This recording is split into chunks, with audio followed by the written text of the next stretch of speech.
Good evening, listeners, and welcome along to Across the Line here on Tip FM with myself, Paul Carroll. And this Friday, the 6th of March 2026, all with thanks to the Premier Credit Union in Thurles. Again, it is a very busy weekend of sport here in Tipperary, and we have some big games to preview. Over the course of the next hour, we'll of course be looking ahead to Tipperary versus Waterford. We'll hear from Tipperary senior hurler Conor Stakelum on that, and we'll also be hearing from Shane Brophy and Cian Treacy as we look ahead to that game. We also look ahead to Nina CBS against St Kieran's College, and of course St Joseph's Borsallee in a big All-Ireland semi-final as well. Amongst other things, it's a big weekend of local soccer, local rugby, and plenty more as well. So we'll have Barry Drake to round off the show as always with the weekly greyhound racing update. So a busy show. We'll try and pack it all into the next 60 minutes or so.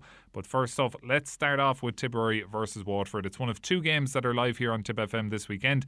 We'll have that game live on Sunday, 3:15 from Walsh Park.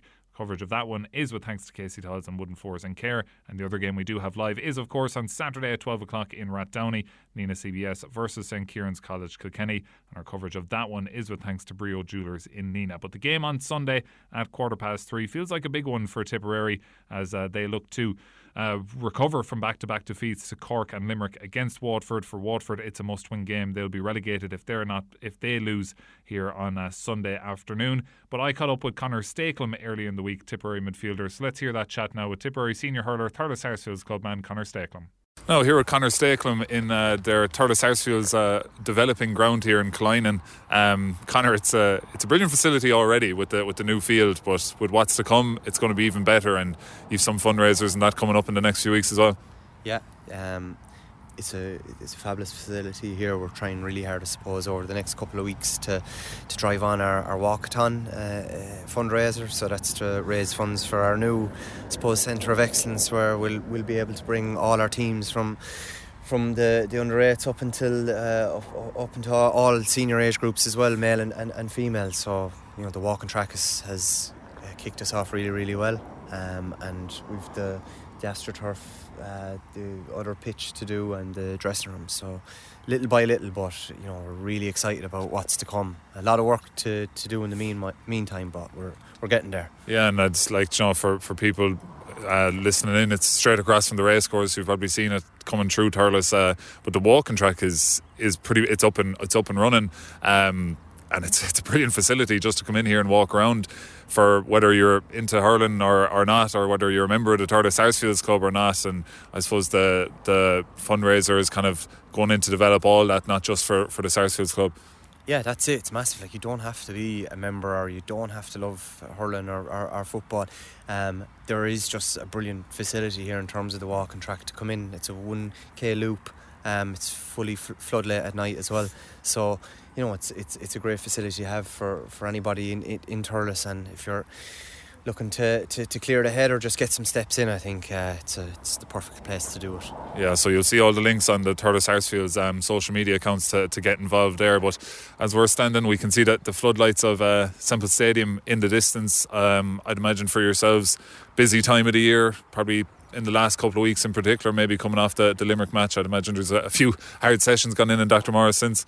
Yeah, it's been a tough few weeks. Particularly when you're training really hard and you're putting in the hard yards and the results aren't really going your way. You kind of just have to, I just believe it's part of the process, and we're trying hard, we're training hard, and it's the league is a busy period. Like, you're playing games, you're training in conditions that aren't ideal, but it's always with the bigger picture in mind, and that's come the first round of Munster Championship in April. Yeah, and you're in that middle third. I think you've played nearly all the minutes of the league so far, but that middle third in senior inter-county hurling is just a cauldron. Try and describe it as best you can, like particularly when it gets to the heat of the championship. I'd say a game just goes by so quick because it's all action. You probably don't really get time to think out there. Yeah, the few days after the games are quite painful. You're running on empty. But that's just inter-county. That middle seven, like I said, or the middle third is chaotic.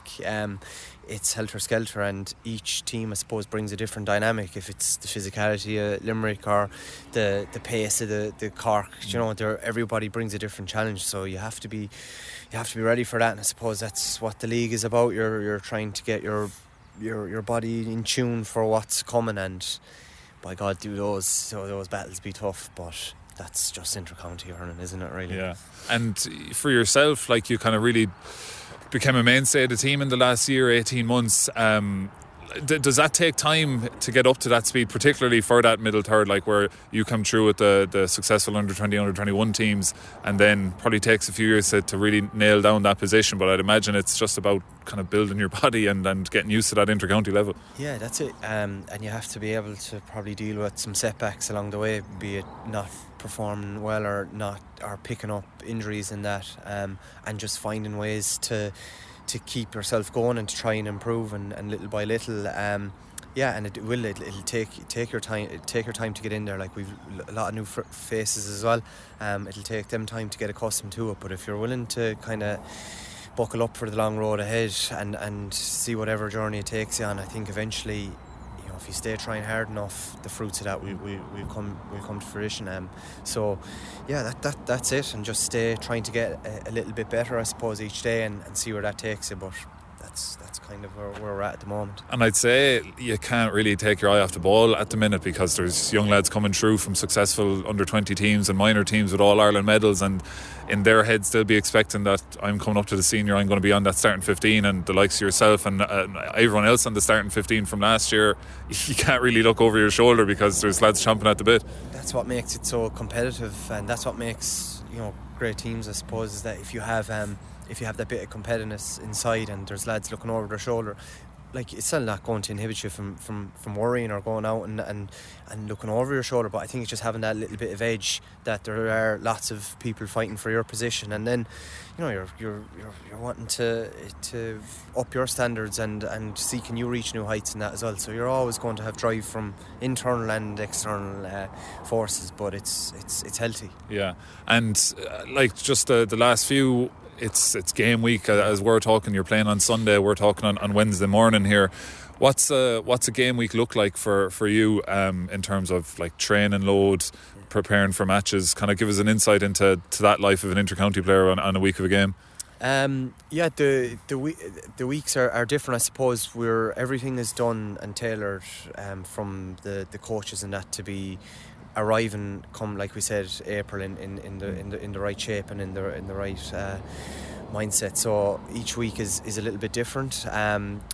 You usually will start off, you'll be in the gym on Monday, and if the match is on a Sunday, you train Tuesday, you train Friday, another gym maybe in between. But you kind of have to listen to your own body as well, and if you need to, if there is a gap there to push on and get a little bit extra in, you might do that, or if you need to focus on freshening up, that as well. But obviously the weekend is a very important game for us, and you want to give yourself every chance to perform right. But look, we're very lucky in an inter-county setup that there's not much that you want for, in terms of your food, your sleep, your nutrition, or your weights, the training program. Everything is laid out to you there, and you just have to trust the experts. And to be fair, they've done really well with us so far. So it's just to keep listening into what they say and keep in tune with your own body. And game day itself, do you have any rituals or anything you need to do or have to do or anything like that? No, I suppose some lads might be a little bit superstitious. I might have been before, but it's just you have to just go and play what's in front of you. I don't really have, I suppose, a big part of match day is the fueling. Yeah. So we put a big emphasis on fueling heavily on the day before the game, and then topping up on the day of the game. Now, like, personally, I find it hard to eat on the days of games, so I make sure that there's a lot of effort gone into the 2 days before that. And again, that's all thanks to our nutritionist, and Amy has us so in tune with that. But now the time for trying, if you need to try different things, or if I was to try maybe have a little bit more food, the league is the opportunity to do that. Like, not try out and mad. Willie Connors now might be doing a couple of weird things inside he's trying out this year, but other than that, I'll keep it fairly simple. And finally, like this game on Sunday down in Walsh Park, it's kind of a dress rehearsal in a way, because you're going there in the championship as well, but coming off 2 losses in the league, I'm sure there's plenty of motivation to kind of set things right. Yeah, like, nobody likes getting bet, and definitely don't like getting bet back to back. So I think we've a lot to do to go down and just put in a big performance and put some get some confidence back into the group, get some rhythm back into the group, and just give it socks down there and see what happens. But it's April is creeping up on us as well, so it's kind of time to be getting in check. Well, thanks for talking to us today, Conor, and best luck to everyone in Thurles Sarsfields with the walkathon. Brilliant, appreciate it. And that was Conor Stakelum speaking to myself there out in Killiney at the new Thurles Sarsfields setup there that they are developing, and that promises to be a really exciting development when it's done, and they're doing some much needed fundraising for that at the minute. So many thanks to Conor Stakelum there, and we wish him and all the Tipperary players the very best luck. That team will be named at 8 o'clock this evening. But we are going to take a quick ad break, and after the ad break, Shane Brophy and Cian Treacy will be joining me as we look ahead to Tipperary versus Waterford and the rest of the weekend's hurling action. And you're very welcome back to part 2 of Across the Line here on Tip FM with myself, Paul Carroll, on this Friday the 6th of March 2026. Now let's continue our hurling chat, and to do so I'm delighted to say I'm joined on the line first by Head of Sport at the Nina Guardian, Shane Brophy. Shane, you're very welcome to the show. Hi, Paul. And we're also joined by hurling coach and our analyst here on Tip FM, Cian Treacy. Cian, how are you? Good, Paul, thanks. Yeah, great to look ahead to this weekend of hurling. We have, of course, Nina CBS in a Crow Cup semi-final, Bursley, St Joseph's Bursley in an All-Ireland Sea hurling semi-final on Saturday. But the big one is on Sunday. That is Tipperary against Waterford in the National Hurling League. 3:15 start in Azori Walsh Park. The game will be live here on Tip FM with thanks to Casey Tiles and Wooden Floors in Care. Shane, I'll come to you first. I think we're all expecting and hoping, I suppose, for a response from Tipperary here after what's been two kind of back-to-back disappointing enough results. Yeah, absolutely. I think that's the one thing I think people will be looking for this Sunday is, I suppose, a response from everyone in terms of the Limerick performance. So look, I think it was just the manner of the first half where we just looked so far off the pace, and maybe I think a lot of it had to go down to Limerick and how on it they were on the night, and like you just don't know enough from one game to the next maybe what teams are prioritising one game. If a certain game, it certainly looked like Limerick are prioritising that, and it didn't look like Tip had focused the minds too much on the Limerick game. But look, the pressure is on now. There's relegation scenarios up for grabs, like particularly. Yeah, this being Waterford's last group game, and I think that they'll be relegated officially if they're beaten. So, like, it's I think while there's Limerick and Cork might be the big game of the weekend, like I think that could be a bit of a shadow box, and I think Waterford and Tip will be really going at this one with what's at stake in terms of the league, and then down the line in terms of the championship in 7 weeks' time. So I really think if this is going to be, I think we're going to see it ramped up from both sides this weekend. Yeah, and Cian, what have you made of it all? Like, there was a lot of talk maybe about Tipperary after that Limerick match that maybe we looked leggy, and what kind of training load are we in at this stage of the year? But Joe, is it starting to creep slowly towards April 19th now? And as we heard Conor Stakelum mention earlier on the show, it's getting close to that date where you have to get yourself in check. So I suppose that kind of, not excuse, but maybe that reason of heavy-leggedness or whatever you want to call it, that only holds water for so much time. Eventually we're going to have to see them get back on track. We are, Paul, and most teams have been guilty in this league of performances that have been somewhat flat. You look at the Limerick performance from Limerick's point of view, 36 points. They went out against Brophy and they were flat last weekend, won by 8 for a finish, but really weren't that impressive. I think it was alluded to by Shane earlier that they really hit their stride against Tipperary. The worrying thing from a Tipperary point of view was the 51 shots on goal from Limerick. There was 46 of those shots from play, and our total score in the game is 21 points, and Limerick's forward line scored that from play. And I think just the amount of shots we conceded in that game is a worry. We were flat. As I said, it can happen in the league. It happened to most teams at some stage in the league. Even think back to last Sunday, Peter Queally was interviewed after their game against Galway, and he said he just couldn't understand the flat performance from Waterford. And we just don't know at what stage of training. There has been a lot of heavy training on heavy pitches, and that allied with the Fitzgibbon Cup run that a lot of these players have had, and there's a lot of hurling going on at the moment, and I think that can contribute to these flat performances. But I think the word you both mentioned already is response, and it's going to be really interesting to see the response on Sunday by both Tipperary and by Waterford, who will be hurt by last week's performance against Galway. And Peter Quealy's looking at it. He's blooding young players. He's after bringing in Aaron O'Neill, who had an outstanding club campaign with Ballygunner, got on that team of the year in the last couple of days. Brian Lynch, Ruben Halloran, who's been around the block, he's coming in. And Tipperary have done similar in terms of Conor O'Reilly coming in. I thought Sean Kennelly was one of the guys who put up his hand the last day. So just very interesting. Team selection from both sides is going to be very interesting. Be interested to see does Ronan Maher make an appearance for Tipperary. He's a guy who needs minutes. He's such a leader for us, and just to get him back on the field. And from Waterford, Peter Creedy trying to reintegrate the Ballygunner guys, the likes of Deadly Hutchinson, coming back into the side. So very, very interesting times.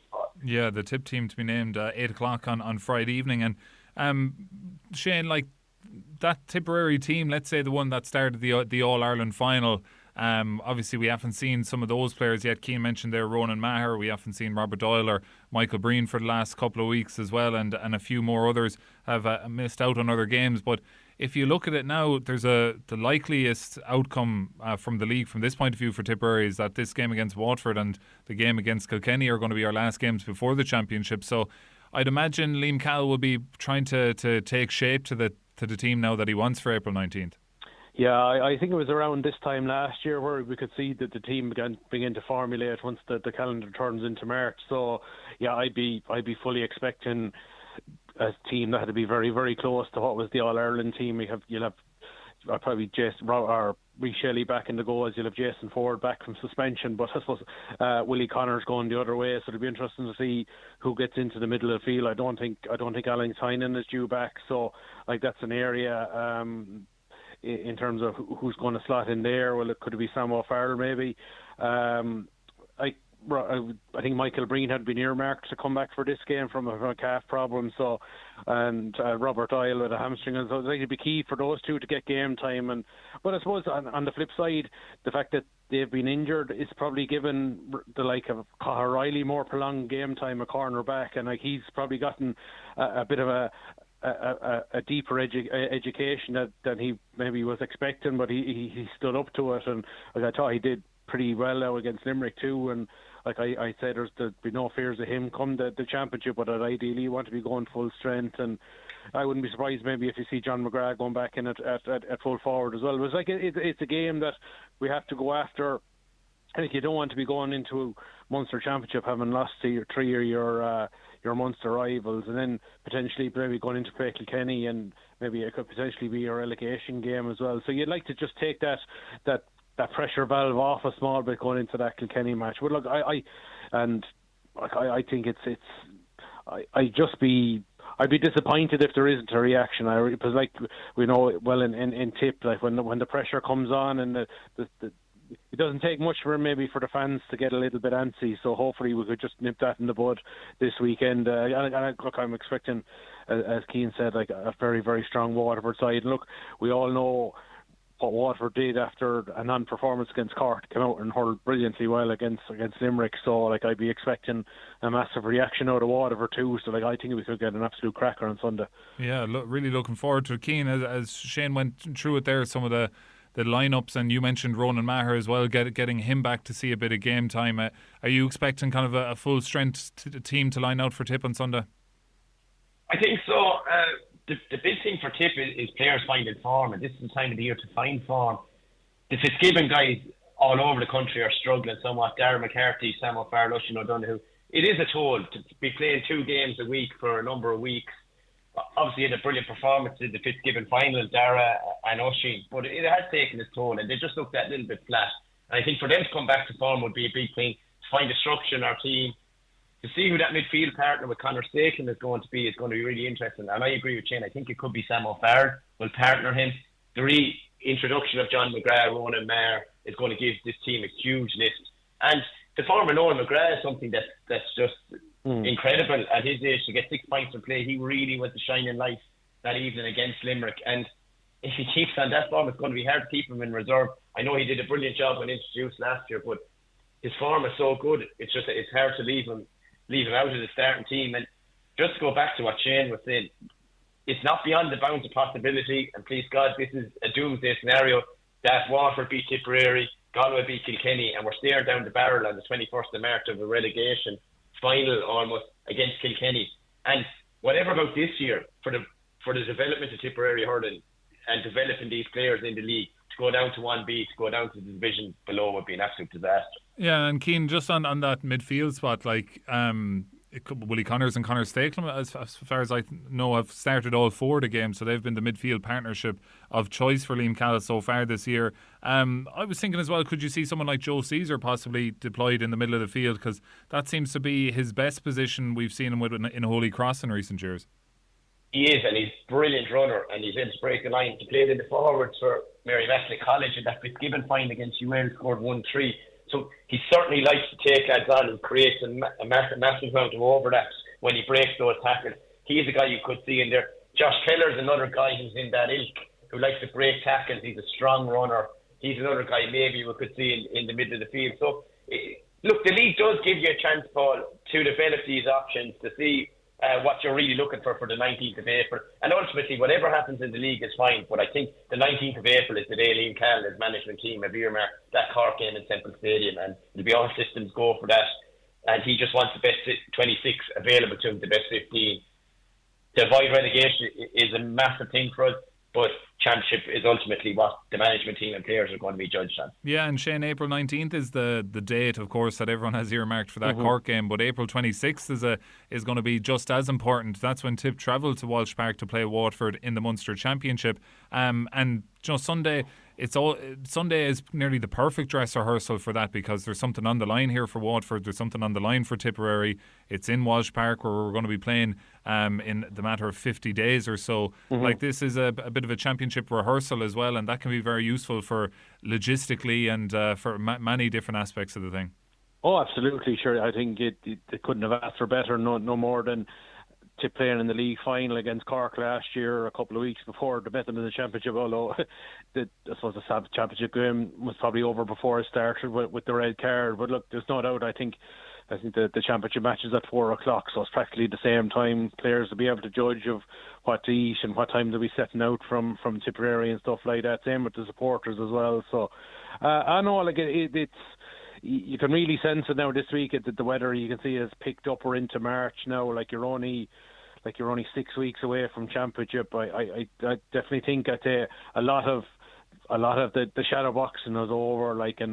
You're really, if you're particularly maybe a fringe guy for Tip, like you're running out of chances to put your hand up. Like I would think, apart from Carl O'Reilly, like we haven't really seen anybody maybe do what Sam O'Farrell and Darren McCarthy did last year and really nail their colours to the mast. We're good enough to start the 19th of April. I suppose you'd love to see maybe a couple more. Oisin O'Donoghue was probably one we were probably all looking at, and I'd agree with Keane. I think that the college commitments has maybe blunted his maybe effectiveness so far, but hopefully maybe the last couple of weeks maybe that they're just focusing on Tip, we might see a fresher outlook from the likes of Oisin and Dara going forward. Yeah, so that one is 3:15 on Sunday. We really look forward to that. As I mentioned, you can hear that on Tip FM with thanks to Casey Tiles and Wooden Floors in Care. We also have a live game on Saturday. That is Nina CBS against St Kieran's College Kilkenny. This is the All-Ireland Senior A Schools hurling semi-final. The Croke Cup semi-final, of course, the winners going to Croke Park in the finals. So massive game Saturday at 12 o'clock in Rathdowney, and you can hear that game live with thanks to Brio Jewellers in Nina. Shane, I'll stay with yourself for this. It's been a very long break for Nina CBS. The Harty Cup final was on the 31st of January, and since then St Kieran's have played 2 games since that, including the quarter-final win against Loughrea in Toomevara just 2 weekends ago. So that's been a difficult period, I'd imagine, for the management team and for the players to keep in form, I suppose, and prepare for this game. 5 weeks is an awful long time.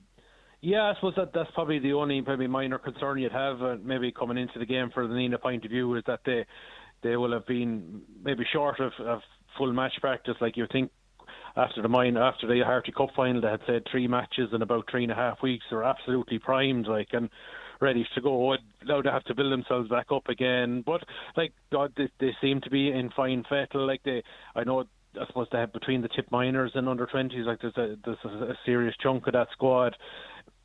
Probably they were able to maybe to focus on maybe Tip things for a couple of weeks and then build themselves back up. And just talking to Jack Peters and Paul Butler, part of the Nina set up, it was as much of their focus was trying to keep the guys that ardent on maybe county panels primed, and they've played they've played the Limerick 20s and stuff like that. They've done as much as they can, but I'm sure like the hunger is really back up for this now. And like you think about 9 of the players that have won the Harty for the second time in 3 years, but there's also 9 players that probably were stung by the manner of their semi-final loss in the Crow Cup to St. Raphael's of Loughrea 2 years ago, and like they'll be absolutely itching to try and get up and maybe follow the footsteps of Thurles CBS and getting up to Crow Park on St. Patrick's Day.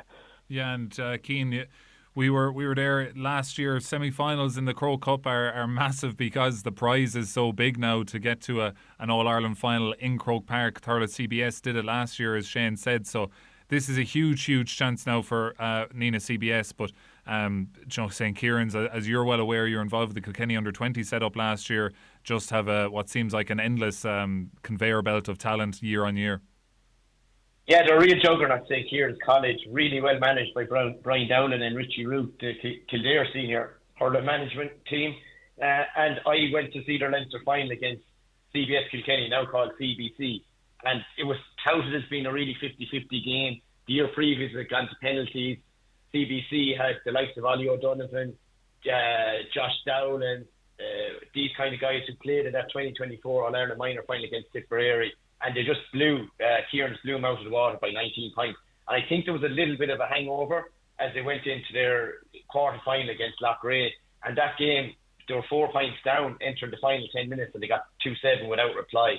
And it really hinged on the sending off of Gavin Maher, the centre-back for Loughrea, along with Owen Carroll, and off the ball instant. But you just look at this St. Kieran's team, and Fionn Mahoney, should I say, is a guy who's come in the last 2 games. He was man of the match in the Leinster final. He got 1-5 against in the semi-final against Loughrea. And he's a guy maybe known to listeners because he played in the All-Ireland club semi-final against Upperchurch for Dalesport. And he's a guy who's really come to the fore. David Barco playing at centre-back, came on for the Kilkenny seniors against Cork at the weekend. You have Jake Mullen, brother to Adrian, another really up-and-coming player who's playing in the forward line, and Gerard O'Shea, an All-Ireland minor winner with Waterford. So I was blown away on the day of the semi-final of the Harty Cup by the conditioning of the Nina CBS team, the likes of Dahan, Austin Duff, Patrick Hackett, these guys, Patrick Ryan. But I think Kieran's College, even as a physical side, are even on a different level again. So it's going to be very interesting to see how they match up against what is an excellent Nina team. And I think the key to the whole game is going to be the potential matchup between Dahan and David Barco. David Barco mightn't be the ideal guy to mark him as a centre-back because Dahan goes roaming, and he was kept out of it for long periods of that Harty Cup final against Flanners, but he's just so good to get into pockets of space, and you'll be interested to see do Kieran supply Barco, their Kilkenny senior player, on him just to try and nullify that huge threat that Dahan poses. Yeah, that's kind of outrageous, really, to have a school, someone who's still in school playing with the Kilkenny senior team in this day and age. But that will tell you, Shane, you've been making that point as well about the physicality of this St. Kieran setup. You know, Bill McDermott there is 6'5" or 6'6" in the half back line. They're physically imposing, but this Nina team has kind of shown that they can put up that fight down through in the last couple of years in terms of the work rate of this team is always top notch, and they have plenty of finishers as well. So kind of how do you see this playing out? But in fairness, I think Nina were giving away maybe a bit of size to Flannans in the Harty Cup final as well, and they coped pretty well. I think for Nina it'll be all about just getting off to a good start, working their way into it. And just if there's a few cobwebs, just get them away early. I think the spine of the Nina team is very, very strong. Like the centre and full back can interchange. Dahan and Patrick Hackett, a full forward, can interchange.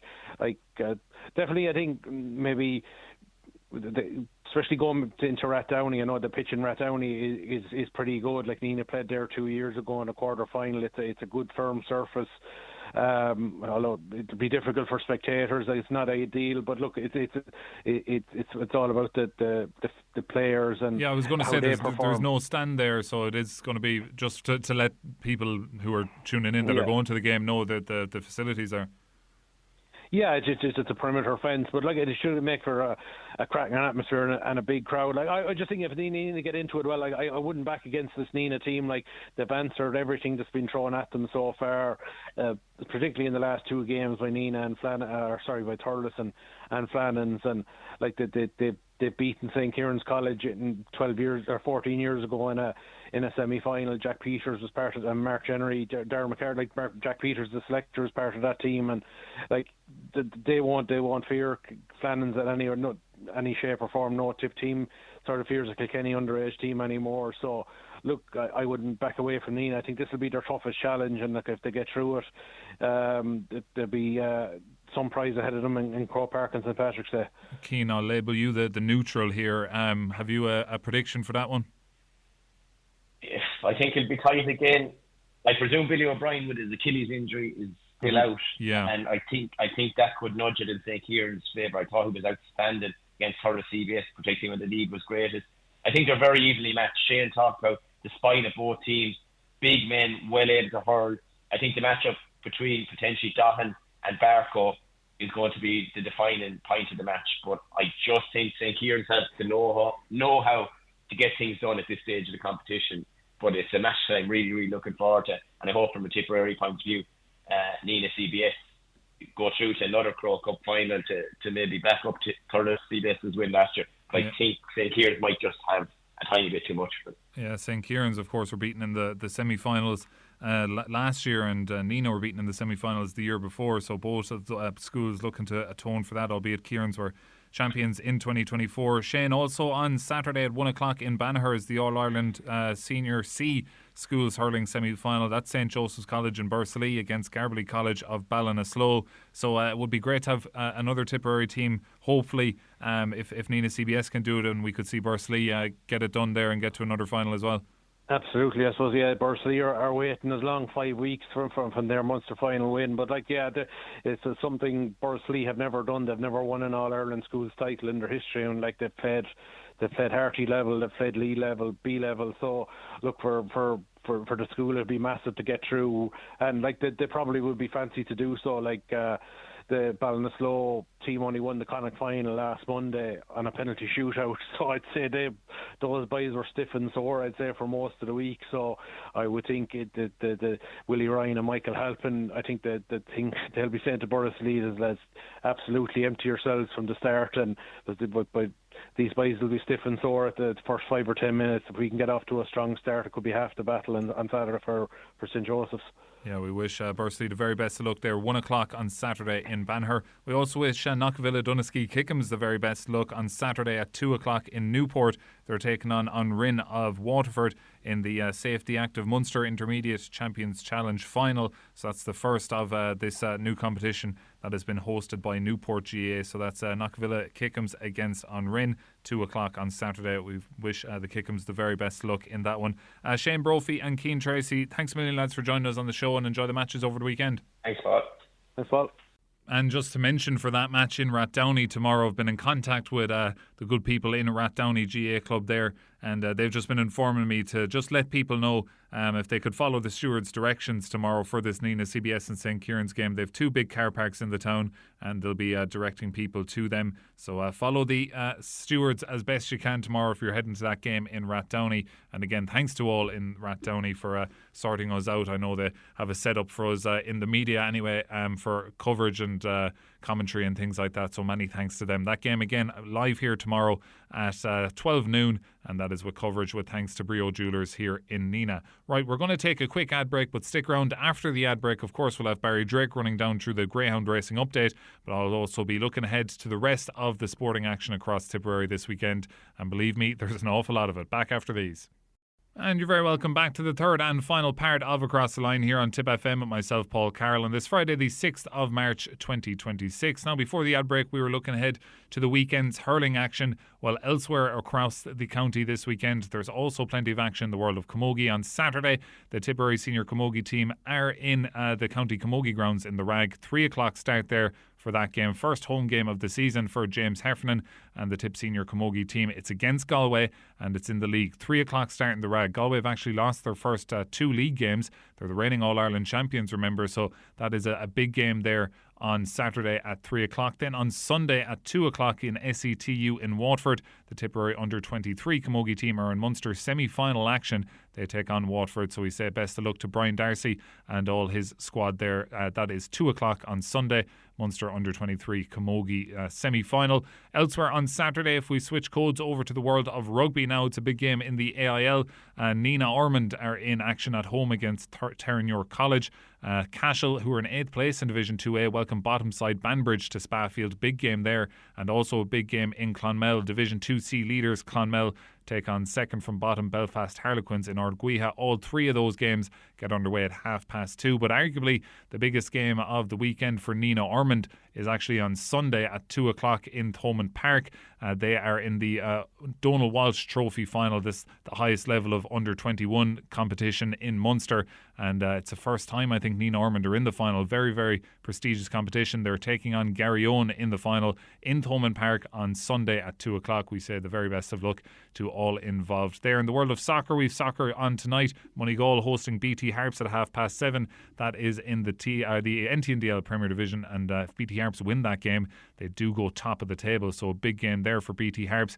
Also on Sunday in the NTNDL Premier Division, Shinrone looking to get all 3 points to keep title ambitions alive. They'll be hosting Ballamackie at 11 a.m. And after that, BT Harps are back in action again on Sunday. They are away to Ardcroney at 2 o'clock, so a busy weekend for the lads in Templemore. There's just one game in the TSDL Premier League on Sunday. That is Cashel Town hosting Kerr Park at 11:30. But there is 4 FAI Junior Cup games at 3 o'clock on Sunday. Peak Villa are away to Bancha Celtic. Dunohill host Wilderness. Clonmel Town are away to Mullinahone. And the pick of the bunch is 2 Marlboroughs hosting St Michael's there in what is a repeat of last year's Tipperary Cup final. So big weekend of soccer. And also I mentioned in rugby, of course, on Saturday evening at 7:45, the Ireland under-20s take on Wales. Some Tipperary involvement there in the form of Joe Finn and Billy Hayes. So we wish them all the very best luck, and the rest of the team as well. I told you it's a very busy weekend of sport. I hope I'm not forgetting anything. If I am, I do apologise, but it's hard to keep up. Of course, Stephen Rosney in action at the UK Open in darts earlier today in Minehead as well, the Nina native. So it is a very busy weekend of sport in Tipperary. But as always at Friday evening here on Tip FM, it's time to talk dogs with Barry Drake. Tip FM's Greyhound News Update with Greyhound Racing Ireland. The ultimate night out for hens and stags. Enjoy racing, dinner and fun-packed packages across the nation.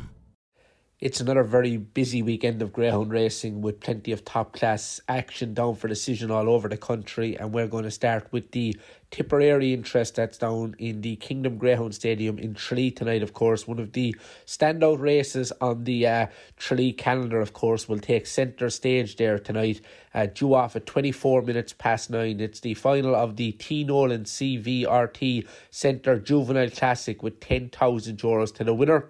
It's been a wonderful competition over the course of the last couple of weeks, and the star of the event, one of the stars of the event in fact, is trap number 3 in tonight's feature final. That's Blackstone Lexus, who's owned by Patrick Sinnott in Kells in County Kilkenny, and trained in Tipperary by Michael O'Donovan. Back-to-back winning performances the last twice, of course. Just the June puppy from Droopy's Jet and Magical Poppy.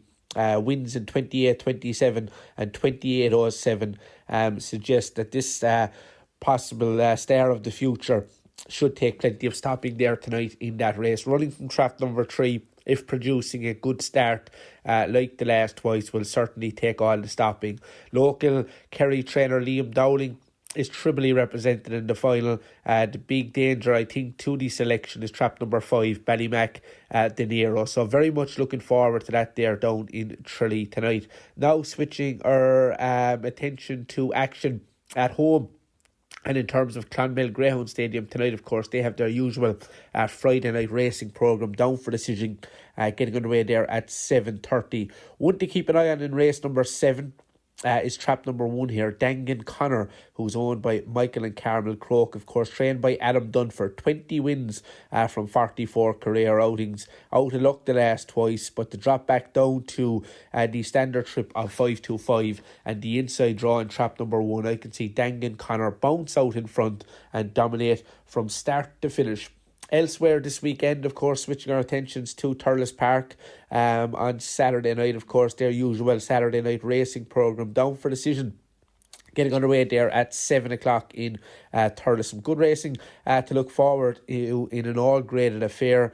In terms of predicting a winner, we're going to the last race, and we're going with trap number 2, Too Easy, who's won 9 times in the past for Andrew Murray, finished a good second last time out around course and distance, and a reproduction of that performance should see it return to winning ways. So that's one for the notebook if you're heading along to Thurles there on Saturday night. Elsewhere this weekend, of course, back to the local action once again in Clonmel, of course, on Sunday night. Of course, first race as usual every Sunday night there at 6:04. And some good action there every Sunday night in Clonmel. Always look forward to that. A couple to keep an eye on. We're looking ahead to race number 5. Swift Palace has got a good chance here for local trainer Aaron O'Hanlon, of course, 7 times a winner, has been hitting the crossbar in recent outings, but looks capable of getting back to winning form there.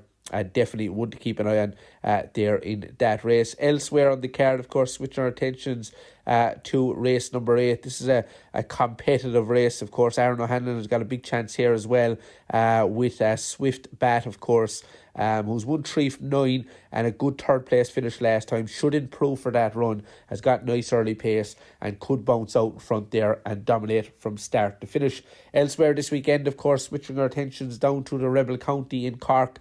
Top class programme Down for Decision in Cork on Saturday night, the best for quite some time, when you have the likes of Seven Beach for Killinall trainer Jennifer O'Donnell, Jack Tavernal for Adam Dunford, of course, Tiermana Dream, a 1754 winner last time for Colin Fitzgerald, Ballycow and Frank, all in action in a sprint contest. That really is a fantastic lineup there. I'm going with trap number 4, Jack Tavernal. But the big race on the night, of course, is the opening round of the SSO Personnel Cork Oaks, of course, with €7,000 to the winner. Going to be a wonderful competition over the course of the next couple of weeks. Clonmel trainer Kevin McLean enjoyed a great double in Curraheen Park last Saturday night. He's represented with Barnfield Molly in the opening heat, not without a chance. Also, champion trainer Graham Holland has got Ahadown Flight. Of course, it was a 28.79 winner last time. That should go well from trap number 2. The Laurels champion and Christmas Oaks champion from the back end of 2025, Magical on Fire for trainer Patrick Guilfoyle, was started as anti-post favourite for the competition. A sensational 27.93 spin around Curraheen Park last time out suggests that that's going to take the world of beating, and it really is one of the stars on show in Cork on Saturday night. The third heat, of course, trap number 1, Lone Calling, is represented by Michael O'Donovan. That's got a good chance, as does the other male in trap number 2 for Killinall trainer Jennifer O'Donnell. And keep an eye on trap number 3, Lemon Orla, for the local trainer Tom O'Neill on her return to racing action. The fourth heat can be all about trap number 1, Ballymaxoon, who was third in the final of the Tokol Cup last week, of course, won by Colours Are Green by legendary trainer Paul Hennessy. So as I said, it's another weekend of top class greyhound racing action, and very much looking forward to it. And many thanks as always to Barry Drake there for giving us the rundown on what's happening in the world of greyhound racing, both here in Tipperary and further afield as well. Well, that's just about all we got time for on this week's edition of the show. Many thanks to you, the listeners, for tuning in, and for the guests for making the show possible, and of course to our sponsors here, Premier Credit Union in Thurles. Reminder once and